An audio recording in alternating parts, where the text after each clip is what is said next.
Hello and welcome to another episode of Mike and Dave's Hi-Fi Riff. I'm Mike Evans. And I'm David Price. And David, on this week's Hi-Fi Riff, what are we going to be talking about?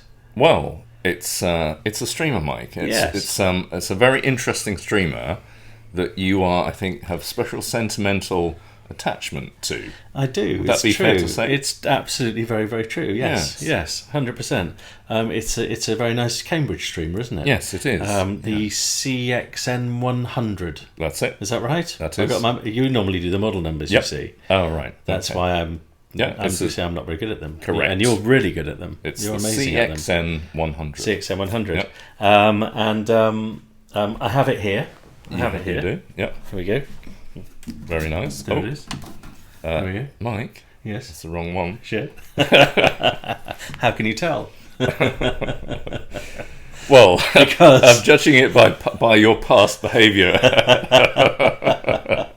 So, yes. Anyway, there's a little socket there. There is USB socket. It's a good point. So this is the CXN V2. Yes. Which yes, I'm very, very partial to this little streamer. Yeah. And I think this is an absolute belter. Yeah. And a gorgeous, gorgeous piece of kit. And I'm sure there are loads of people out there who actually own one of these and are very, very pleased with it. So we're not looking at that. That can go. We're looking at it's incredibly similar looking. Yes. I have actually swapped it. Yes, by the way. yes, I know. Brother, because as you can see, there's no USB port on the front. There's one on the back still. Yes. So if you like to plug in your hard Do you drive. want to show Oh yeah, of course. See, Mike's favourite bit. I didn't want to do it too soon. Oh, okay. In case I get told off. But yes, there's loads of stuff on here. So I mean, there's functionality galore. Yes. In fact, I'll tell you what. Yeah. It's a really capable streamer from the point of view of what it plays. Because it actually plays even more files than the previous one, higher res than the V2. Yeah. But also you can just sort of plug everything into it and out of it, balanced outputs, fixed outputs, variable. You know, whatever. Good grief, you kind of name it all. Two opticals, and coaxial, digital Toslink in and out, and coaxial in and out. So it's got analog RCA, analog out, and XLRs there. Plug your phone in, plug your hard drive in, stream from your network. Yeah. And with all of that, and I'm going to sound like a proper heathen here, but with all of that incredible functionality and the Cambridge Stream Magic app, yes, I still just use Rune. Yes, I know. I can't get past it. Yes. I can't get past it. And last time we did a review on a streamer, you accused me of being paid by Rune because I talked about it too much. Do you shop at John Lewis, Mike? Why? Well, it's a very middle-class thing, like Rune, isn't it? Is that right? Is that what it is? It is. So you're going to say I was never knowingly undersold? No, well, that's probably another conversation. So I wasn't referring to your attire, by the way. Thank you. But it's the sort of the upper classes with their runes. But this has got a very good Stream Magic app, hasn't it? There's nothing wrong with shopping at John Lewis. you do shop at John Lewis. Do you know why? Because they give you an extended warranty as well when you buy stuff from them. So I've got no issue with John Lewis at all. So the answer to my question is yes. Might be. Yes. Anyway, we keep getting accused of being hi-fi snobs, so I'm going to be careful not to be accused of being a snob in any other way, shape, or form. No, that would not be you, would it at all? No, I buy stuff from Aldi occasionally. Oh, let's see how the other half live. There you are. I take my Waitrose bag in with me. I bet you do. I do. I take a Waitrose carry bag in with me to Aldi just in case. Yeah. Anyway, there we are. Let's move on swiftly. Let's move on very swiftly. Unless you're very eagle-eyed like you are, same weight, same size, give or take, a few grams. Yes. Without the biggest giveaway is the thing on the front. But it's got a little bit of a party piece. In fact, it's got two party pieces. Yeah. One I love, one I'm not too much about. It's got a slightly bigger display. Yes. Higher resolution display than the CXN V2. Yeah. They've just done a software upgrade. Yes. You get VU meters now. Yes. It's really smart. Can I? Why would you have anything else? Can I? Point of order. So, Cambridge Audio, you've done that software update. Mike loves it. Mike loves the VU meters. Why don't you do some really nice VU meters instead of the generic VU meters you've done? Oh. So if you need advice about which type of VU meter to emulate in software, the Sony TC229SD cassette deck from 1978. So it's just a special request. There we are. So I mean, there's knowing it's got them, and then knowing your VU meters. yeah, because if you can emulate VU meters in software on that really nice display, which by the way is much better than the old it is. unit. It looks really smart. Yeah, the album art looks lovely absolutely. on this. Why not emulate a really, the nicest VU meter of the 1970s? Well, there you go. There you are. Sorry, no, not at all. You can hijack the conversation on VU meters anytime you like. Thank I've you, got Mike. no issue with that at all. Also, Sony TC399. Oh God. Okay. Well, that's enough. I lied. I was just being polite. All right. The other thing which it has is it can stream higher resolution, as we mentioned from this. Yeah. But why would I swap from one to another? What's the main difference? TC Oh, 765 or 766 as well. Be okay. So, sorry, Mike. Back to the. Whenever we're ready. Yeah. Okay. Fine. Yeah. You do the VU meter upgrade via the Stream Magic app as well. If we're going to get back on track gradually, gently lead us back in to where we were. Get some nice VU meters on it. Thank you. I think they're lovely, Cambridge Audio. Okay. I wasn't criticising your VU meters at all. Anyway, yeah. Biggest difference. It's got a different DAC. Different. Yeah. It's the old ones were Wolfsons, weren't they? And I quite like the Wolfson DACs. Yeah.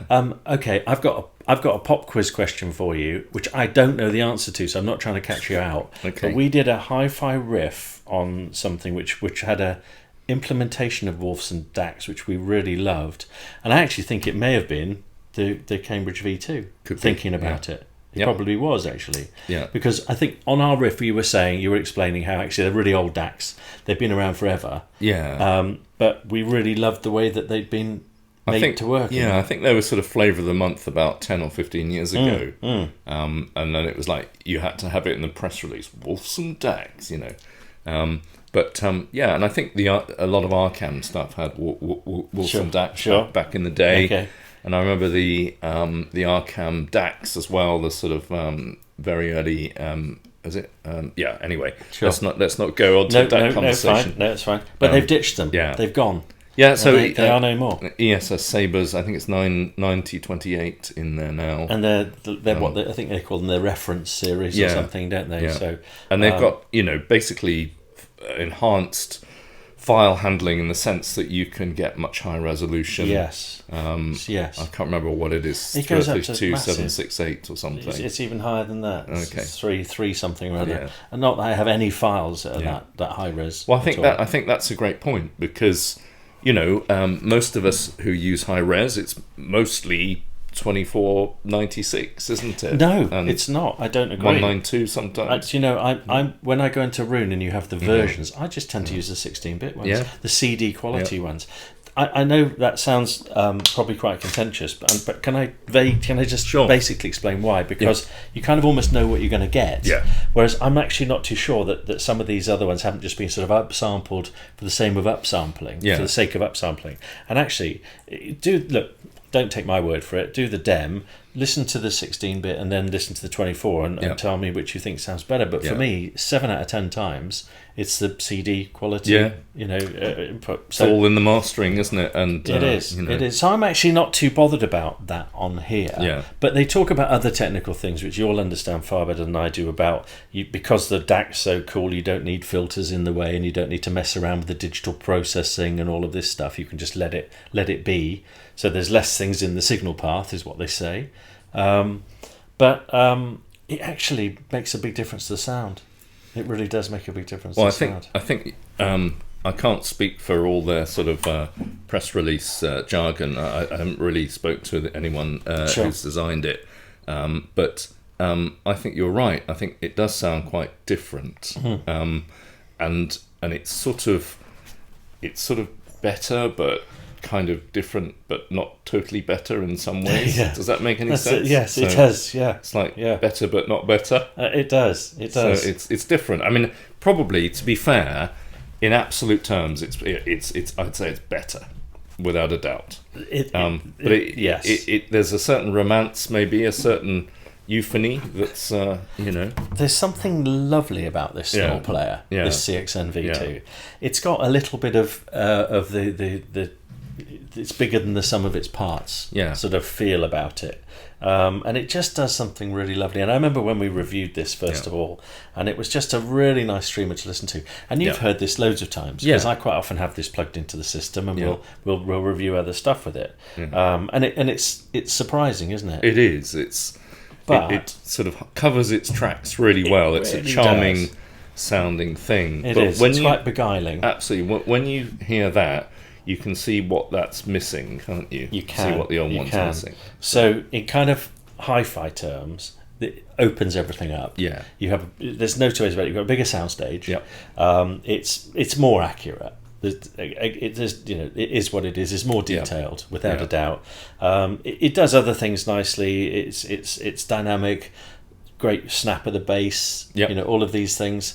Again, we were listening to some funky music. We talked on a riff recently about listening to "Wrapped Around Your Finger" by the Police on their live album, live in River Plate in Buenos Aires, and that's phenomenal. That was really cool through this. Loads of detail, loads of detail, loads depth of as well. Exactly, and that's what this one does really, really well. And absolutely, also we played Talk Talks. Yes, what was it? Yeah, so from Colour of Spring, we played "Happiness Is Easy." That's it. Yeah. So, which again has got that lovely rhythmic drive all the way through it, and the instruments come in really precisely. Yeah. And I actually thought that sounded really good. It's very. I think it's snappier than the old one. Yes, it is. And kind of more propulsive, and it kind of pushes. And you can pick an instrument and follow it easier, and all this stuff. Yeah. But I still like the old one. I'm not going to poo-poo it, because we've talked about it a lot. And if somebody has bought one on the back of us raving about it, then that's brilliant. And I still think it's a class player. Yeah. But I wouldn't sell my old one to get this. That was going to be my no, not at all. That was going to be my acid test $1 million question to you. And would you or wouldn't you? Because you probably still get a few £100 for your old one, right? On eBay. Yeah. But would it then be worth spending? Well, I'll give you a few £100 for that. I'm sure you would. But would it be worth then sort of spending the extra to buy another new one? And I think they're £900, aren't they? £900. Yeah. I'm going to get into trouble for saying this, because we always do, but I think that is so inexpensive and such a reasonable price for what you get here, because you get a really nicely built streamer with a great display now. Really classy display. Fantastic sound, which will stream pretty much anything from any platform. I mean, what more do you want for £900? Absolutely, and it's also got a digital out, so if you get a really expensive nice DAC, you can upgrade it with that. And the front end, the interface is great. The Stream Magic app is great. It is good. Etc. I mean, to me, this is. You remember back in the 80s, we as we got into hi-fi in the late 70s, early 80s, our sort of first place we wanted to be in terms of turntables was a Riga Planner 3. Yes, wasn't it? That was very aspirational. Yeah. Yes. So it was cheap enough for us to just about afford if we kind of saved our pocket money or our sort of holiday money or whatever. And we did. We both saved really hard for Riga 3s. Exactly. Yes. So I stayed in the whole summer of 1983 practically. So I didn't, so I could afford a Planner 3, so there were duals and so on, like the 505, which were a bit cheaper. We just wanted to get to a point where we had a really good, affordable audiophile product. And to me, that's almost like a Riga 3 of the early 80s. It is, yeah. No, it's very, very true. In streaming terms. It's very true, and it's a sort of big upgrade from a streamer which is half of its price. Yeah. A big upgrade. Yeah. But the thing about the Riga 3 was, if you wanted to get a better one, a better turntable, you had to spend an awful lot of money more over the top of that. Yep. And I can't help but think that's the same with this. Yeah. If you want to get a significant upgrade, you probably have to be looking at twice the price. Yeah. and we're getting into sort of Auralic territory then and things like that. So Yeah. but I genuinely think that's the case. The other thing this has done as well is they've put Bluetooth into this. With the old one, you used to have a module. Right. Look, that doesn't really affect me too much. Yeah. But as a family device, when you this is use plugged Roon, in, don't you? because I use Roon, right? But my family don't, and they just want to be able to go into Bluetooth and play their songs from Spotify MP3s at crap resolution. But from an access point of view, that's good. I quite like that, and I didn't have that access before. So they'd moan a little bit about the fact they couldn't play their music through the Hi-Fi system with the CXN V2. It's just a small point, but Yeah, I mean they've basically ironed out all the bugs and given it better future forward compatibility with a higher, resolution sort of functionality. As new formats and new resolutions come in and become more popular. So it's kind of future-proofed. It is better. It is, and it's got a nicer display. To me, that's a really nice improvement. Display. Sure. Especially if they get the nice VU meters in it. Yes. In the next firmware update. Do you know what they've done? They're really. This is really crafty, Cambridge. You haven't put the VU meter update in the original CXN V2. So if you want VUs, you've got to have this one. You've got no choice. So a bit sneaky that. It is. So there we are. Probably not possible though with the old screen. It's probably got a lot to do with it. Yeah, absolutely. Do you know what I've found is this is actually slotted into loads of systems. It's been very happy with all the things which we throw at it, from bookshelves to stand mounts to Class A amplifiers to Class D amplifiers. It hasn't really moaned about anything at all. It just sort of quietly gets on with its business. And does, I think, an absolutely lovely job. So I'm really impressed. But can I just say as well, Cambridge have got a little bit of previous on this, haven't they? Because over the years, they've chucked the odd model in, particularly on digital models, which has just been a bit special, hasn't it? And I'm thinking about, do you remember the original DAC Magic? I do. See, that probably should have cost 2 or 3 times as much as it did. At least. Because it was really good. It was really good. And I can't help but think we're on a parallel universe with this. I mean, you've got to ask. I mean, for example, that DAC Magic, that original DAC Magic, sort of mid-90s, wasn't it? Early mid-90s. I think it was a John Westlake design. It had HD-CD compatibility and balanced outs and all the rest of it. If they put that in the fancy box, they could have charged sort of DPA money almost. And and if this was in some sort of super fancy box with sort of dripping with sort of lavish brushed aluminium all over the where there is currently pressed steel. You could they could probably ask quite a lot more, and they could have probably put a really huge transformer in and make it feel really weighty and all of these things. But you know what? With what they've got here for £900, they've implemented it beautifully. It's done really well. Hats off to them. Hats off to them. So look, another belter, I think. Let's do it. While we're on a roll with that. Let's do a riffometer on it. I'm gonna give it a 9. Just it's hard not to like it, and 9.5 when the nice VU meters arrive, the nice better skins. Well, look, I'm not disappointed with the VU meter, so I'm giving it a straight 9.5 because I think it's brilliant, and I think this is one of those products where if you are into CD, if you're into analog, and you wanted to venture into the world of streaming, to just bolt one box onto your system, dead easy, plug it in, get on with it, buy that.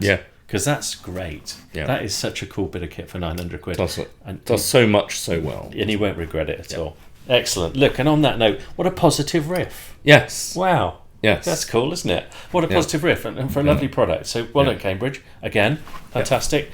Thank you all for watching this episode of Mike and Dave's Hi-Fi Riff, and we'll look forward to seeing you at the next one. Thanks very much. Bye. Bye.